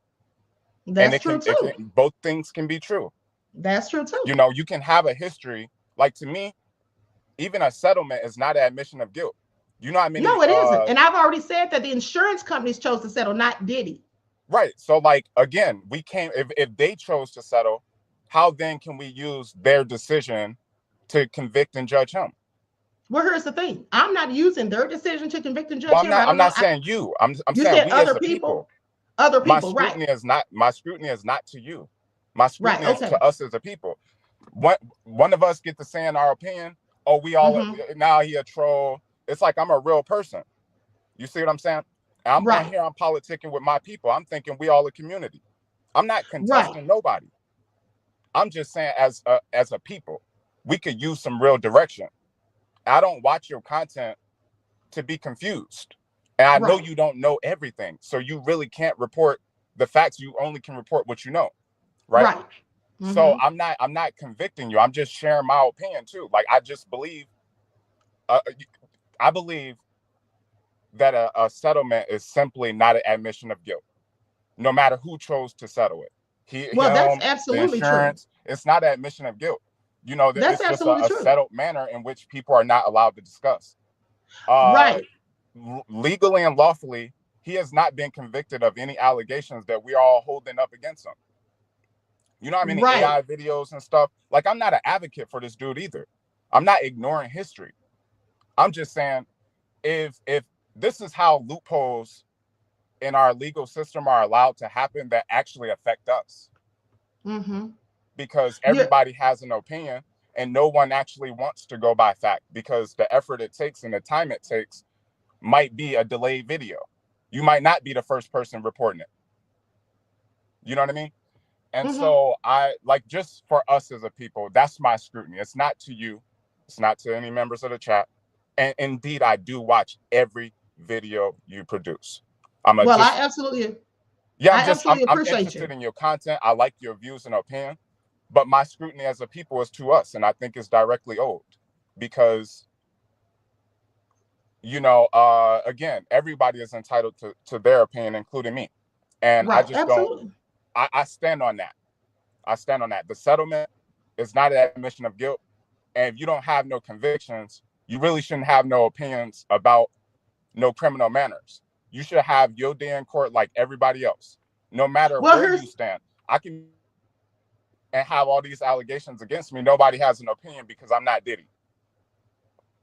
Well, I disagree with that. We can respectfully agree to disagree on that. I think that people are entitled to have an opinion when they have something to base their opinion on. Now, if you don't have anything to base the way you feel on, you don't have any reason to think or whatever a certain way, you know, you don't have any proof or any type of basis for that, you know, it's unfounded. That's one thing. But like I said, given Diddy's history, that does allow people to form an opinion about him. Anybody who's heard about these things over 3 decades will absolutely have an opinion. Now, what we won't have is proof. And as I've said a myriad of times, knowing something is one thing, proving it is another. And none of these things have been proven. And we don't know all of the details, because some of these people, even more of these people could be lying, but even more of these people could be telling the truth. You know? I agree with you. And it seems as the case go on, the more we find out that people are lying. So for us as a people, we really don't have no basis for our opinion. And here's the thing too, at the end of the day, these civil cases, you have to be careful with those, because when it's civil cases, we have to remember that people are seeking monetary compensation, which I have said before. So when people are seeking monetary compensation, I literally just said this days ago too, when people are seeking monetary compensation, they do have a motivation to lie. That's one thing. They do have a motivation to lie. So I absolutely believe that. But like I said, the reason that I feel like Diddy is possibly guilty of some of these allegations is because of his previous history. I mean, he's no angel. If he was more of an upstanding citizen and there was no shady things ever said about him, let me give you an example. Bill Cosby. When Bill Cosby was faced with all those allegations, I did not believe those women. Some of them were caught in lies, and Bill Cosby had not had such allegations, and nor did he have a nefarious history. So it's easy to give someone like that the benefit of the doubt. It's easy to think that this person's probably innocent. With R. Kelly is just like Diddy, as it pertains to a history of something. Okay, R. Kelly may not have had a history of violence, but he had a history of allegedly dealing with minors. Not even allegedly, we know he did, because he dealt with Aaliyah. Okay, got a fake birth certificate and all of that. So when R. Kelly was accused of these things, many people, I'm sure, especially after they watched that documentary Surviving R. Kelly and all these victims came forward, they likely believe those victims, because we know that he's had a history of doing this in the past. Do you understand what I'm saying? That's how people formulate their opinion. Oh, that's the only way people should formulate their opinion about something like this, as far as I'm concerned, is if there is a history, or if there is something about this person, a pattern or whatever, that has led you to believe that this person is actually capable, could possibly be capable of committing something like that. And then let's not forget, when the video with Cassie came out, him beating Cassie. Now, here's the thing. In Cassie's lawsuit, she talked about having freak-offs with him. She also talked about getting into this altercation with him on the night of one of the freak-offs. This was all in her lawsuit. Then when that video came out, that video corroborated what she said. Also, let's not forget, there are people who used to work for Diddy who have confirmed or corroborated what some of the accusers have said. So these are things that... Go ahead. There's something that I want to address, because I feel like it's nefarious. So of everything, even Cassie's allegations, right, that were settled. Again, it's not a matter that a court dictated. This was a settled manner, right? Not even her allegations did we hear anything about children.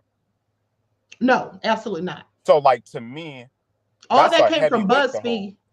All of that came from Buzbee, and then, well, no, that didn't all come from Buzbee. Actually, a couple of the victims, Joy Dickerson Neal and another one, I want to say Liz Gardner, maybe, they claim, no, it was a Jane Doe who later came out, and her last name is Kane.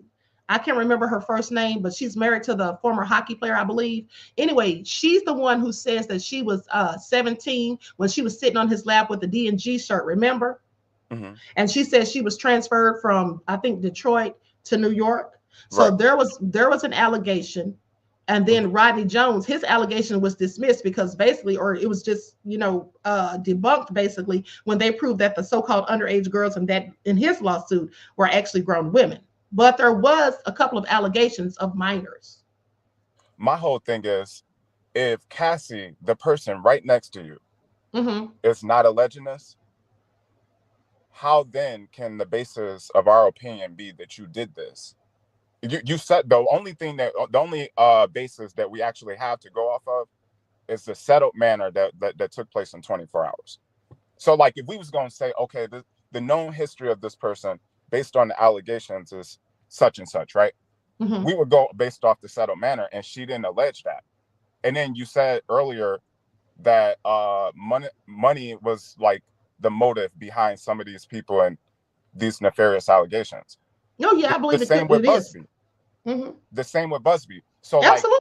Like if I'm in a court, if one of his cases go out, all of them go out, because some of the things that he's alleged, Diddy hasn't been criminally charged with. Now we will sit back and we'll say, well, trafficking adults and stuff, you know, that's a pretty, you know, serious crime. Right. But the manner of children, oh, we just gonna ignore that. You think, and not you, but we think that the government, and there's some instances where like there's child trafficking and such, but I just don't know that like they would prioritize human trafficking, adult trafficking over child trafficking if they really wanted to put you on something. Right. You see what I'm saying? So like that to me is why I have such a strong opinion about this, because as a man, I wouldn't let nobody like put no manner on me that I know ain't true. So like, for example, I wouldn't hurt no woman. So if a woman was to come out here and falsely allege that, 1 million people can have that opinion that I did it, that don't make it true. No, that's true. And that's also true in the case of Diddy. But like I said, either way, people are still going to have their opinion. People who know you, they're going to have an opinion. People who know you and know that they may know that you're a good person, may know that you've never done anything nefarious. So they may be of the opinion that you're innocent. People who may think otherwise may have a different opinion. But it would be people who know you. Like I said, I agree with you 1 million. And I'm gonna let you get back to your broadcast. I appreciate you. I'm gonna continue to watch your stuff. Like I said, I mess with you for your opinion outside of this situation. Okay, right? Thank you, beloved. But what I'll say is I think we as a people, we don't know Diddy because we see him on TV. And so we as a people, we must be fair like we would be to those we don't know. And our opinions are sacred. You know what I mean? Like to truly put your opinion on something is to judge it and essentially convict it of your judgment. Right. And I don't believe in doing that if we don't really got like the basis of it. So I'm gonna let you get back to your situation. I really do appreciate you. And anytime I can come on here, I will. Well, I appreciate you. Thanks, beloved, and same to you. I appreciate you. Thank you so much. All right. Okay, so now with that all being said, now he's very well spoken and he gave a very compelling argument. Not that we were arguing, but you don't understand what I'm saying. He made very compelling points, okay? And I agree with him. But at the end of the day, people are going to come to conclusions, or not conclusions, but are going to form opinions based off of a person's history or things that they've heard or know of a person. Now, Rise Riri says, read R. Kelly's transcripts, not a documentary. Well, beloved, when I said the R. Kelly documentary, Surviving R. Kelly, I'm just saying, and I've said this before, that's why many people formed an opinion about R. Kelly. Okay, that's what made many people believe that R. Kelly was guilty, because all the victims came out, or all these alleged accusers or whatever came out. I didn't say that's why I believed it. You know, I was inclined to believe that it's possibly true because of what R. Kelly did in the past. Okay, and we have proof of that. Okay, so with that all being said, I definitely felt like R. Kelly was guilty. I didn't know if he was guilty, but in my opinion, he was. Okay, so there's that. Okay, so with that all being said, Southwest Houston, Texas says, even Bill Cosby made self-incriminating statements. I read his statement about one of his victims. Well, here's the thing. Bill Cosby admitted to basically giving these women illegal substances or whatnot. But when he was asked if he gave it to them without their consent, okay, because some people mistakenly say that he admitted to that, and he never did. He never said that he gave them anything without their consent. Okay, because his attorney told him not to answer that question. Okay, so that may seem self-incriminating, but you have to keep in mind that during that time, people were taking quaaludes and other things, okay, voluntarily. So, but the worst thing for Bill Cosby was the fact that he told a joke sometime prior to those allegations. Years prior, he'd actually told a joke about doing something like that, or, you know, made a joke about somebody could do something like that or whatever, put something in a drink, like slip somebody a Mickey or something along those lines. I'm paraphrasing. So yeah, that didn't age well for him at all. But like I said, and even in the case of Michael Jackson, now you all know that Michael Jackson settled one of the cases. Now, he didn't want to, but he was advised to do so because I think he was on tour at the time or whatever, and they just wanted to keep everything going, and Michael Jackson settled. But we found out that Michael Jackson was acquitted. So absolutely, because one settles does not mean that the person is in fact guilty. That's not what it means, okay? So with that all being said,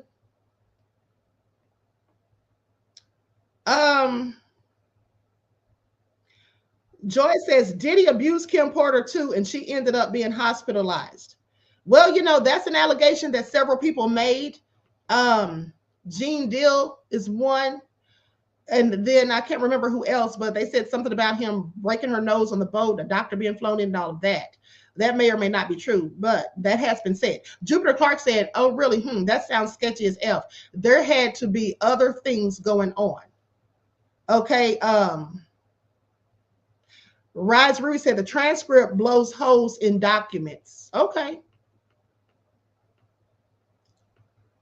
Okay, Southwest Houston, Texas says, I'm talking about a different statement. Okay, beloved. I will have to find it and post it in the comments. Okay. Panther Strike says, Quaaludes were not forced on any woman. Bill offered and they accepted. I mean, you know, that was something that was going on back then. People were voluntarily taking Quaaludes. That's just a fact, okay? I mean, I've had people tell me that they were doing it back then. I mean, people much older than me, but yeah, they say that was commonplace. That was something they did. And I forget what they called it. Was it speedballing? I can't remember what they called it, what the term was, but they were saying people absolutely did it. Now, that's not to say that Bill Cosby didn't do what he was accused of. I just never believed that he did. Okay. That's all I'm saying. Okay. And then here's the thing. Let's not forget when I interviewed Bill Cosby's publisher, or I'm sorry, his publicist, okay, and Andrew Wyatt, he talked about how they wanted the property that Bill Cosby and his wife owned. He talked about how, you know, different things were happening to Bill Cosby. And let's not forget that there was also a model who came out and basically said that years ago, she was asked to basically set Bill Cosby up. They offered her $5,000. And when she refused, she said they came back and offered her 10. So stuff like that made me of the opinion that Bill Cosby was innocent. And I definitely always thought Michael Jackson was innocent and that people were after the money. Okay. Jeff ATL says Spanish Fly. Right. The same thing that Charlemagne the Devil claimed to have used. Didn't he say he used that on his wife before they got married? If I'm not mistaken, allegedly. Okay. He allegedly said something about Spanish Fly, Charlemagne the Devil. Okay. Noah says Quaaludes, OMG, old school. Exactly. All right, Jupiter says, I watch Queen because she is so well-spoken and very smart. Thank you, beloved. I appreciate your kind words. Okay. Rise Ruby said, Queen, people knew the rumors and still went to the parties. Somewhere they have to take responsibility. Yeah, they do. They absolutely do. And like I told you guys, the defense is going to come hard at any of the witnesses coming against Diddy, specifically the star witness, which is Cassie. They're going to come hard. Like I told you all weeks ago. They're going to be asking such questions as, you mean in all those 10 years that you were with him, you never had any window of opportunity where you could have fled, you could have left? You never had any window of opportunity where you could have gone to the law enforcement? When your mother called law enforcement on him in 2016, what happened? Why didn't you press charges? They're going to ask her all of these things. They're going to ask her basically when she left the hotel that night. Okay, you didn't go and press any charges. Why not? Why do you still have 9 videotapes of something that supposedly happened to you, acts that have supposedly happened to you that were traumatic? Why would you want to keep something so traumatizing? They're going to ask her the tough questions, and she's going to have to give some answers. Okay, she's going to have to give some answers. All right, so, you know, pretty soon we're going to know who Diddy's alleged co-conspirators are because they're supposed to be releasing that next month. And so we'll just have to see how this all pans out at the end of the day. Miss Sheila says, I didn't like them locking him up being as old as he was. Then he was able to go home by their carelessness. Oh, you're talking about Bill Cosby. I was like, wait a minute, Diddy? Oh, you're talking about Bill Cosby, though? Yes. Well, here's the thing. Bill Cosby was never supposed to even have been prosecuted, beloved, because when he gave the deposition, the prosecutor at the time said that none of that stuff was ever going to be used to prosecute him. And then they turned around and used it to prosecute him. And that's why he ended up getting sent home. Okay, now Mark Lamont Hill said that it was a technicality, but that's not a technicality. that was absolutely something they were not even supposed to do. That never should have happened. Okay. That never should have happened. Rise Riri said MJ was innocent. Absolutely, he was. Okay, so with that all been said, listen, I love you all to life. I hope you all enjoy the broadcast. Okay, keep your notifications on because I just may be back later with some political news that you want to hear about Trump and Elon and all the nefariousness that's going on. Okay, please pay attention. So with that all been said, I love you all to life. I hope you enjoy the rest of this beautiful day. Each one teach one. That's how we grow and thrive. Do something productive, constructive, but never destructive. And always remember, beloveds, to keep the Most High first in your lives. Okay, and I may have to get King Kai up here on the get him up here on the screen more often because he's very well spoken and made some excellent points, in my opinion. With that all being said, enjoy the rest of your day, and I love you all to life, and I will talk to you all again soon. Peace.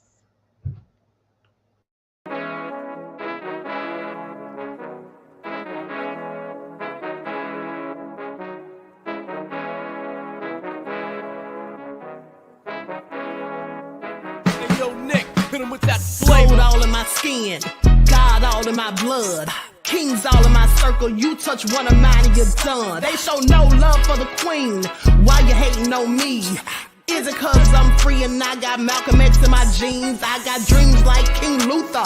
Shed blood like Kunta. You ain't helping my people. I ain't got nothing to say to ya. I want all the smoke like hookah. Talking reparations. America won't be great until they give us compensation. I'm like, I'm the hottest right now. See a bunch of lames out here trying to jock on my style. They be doing too much. I'm the queen, it's too easy. It's like they all at Popeyes, how they be talking so greasy. I just sit back and laugh while these haters get madder. So nefarious how they don't want my pockets with cheddar. I tell them they can do better. These snakes in the grass can leave a bite on your ass, cause y'all be trusting too fast. I got my foot on the gas, other one on they necks. Dropping receipts on haters, you better show some respect. I'm never facing regrets, we only facing the threats. Running through every challenge like a relay, break no sweat. It's a cold game, so I got that blanket with me. Now that my people awaken, ain't no going to sleep. I do not play by my piece, this time I'm playing for keeps. You talking slick, but when I see you like them ends, we gon' meet. And I got gold all in my skin, God all in my blood. Kings all in my circle, you touch one of mine and you done. They show no love for the queen, why they hating on me? Is it cause I'm free and I got Malcolm X in my jeans and I got gold all in my skin, God all in my blood. Kings all in my circle, you touch one of mine and you done. They show no love for the queen, why they hating on me?